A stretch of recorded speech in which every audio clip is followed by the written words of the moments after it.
Skamer menyamar sebagai Kementerian Kewangan dan juga Touch 'n Go.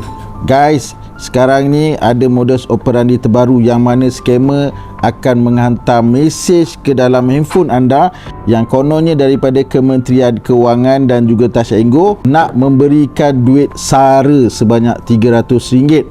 Hati-hati, anda semua mesti dah dapat mesej ini kan? Ramai orang bertanya dengan saya, mesej ini betul ataupun tidak. Seperti mana yang saya ajar sebelum ini.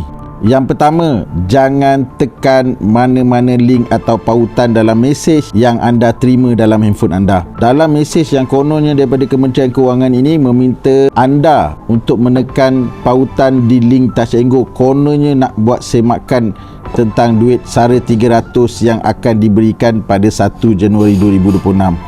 Tolong sharekan video ini, hebahkan kepada seluruh rakyat Malaysia kerana ibu bapa anda pasti dah terima mesej seperti ini. Jangan tekan link, jangan tekan mana-mana pautan link. Rahman nak ajar macam mana nak tahu mesej ini daripada skamer. Pertama sekali, jangan tekan mana-mana link yang bukan dari link rasmi atau laman web rasmi agensi tersebut.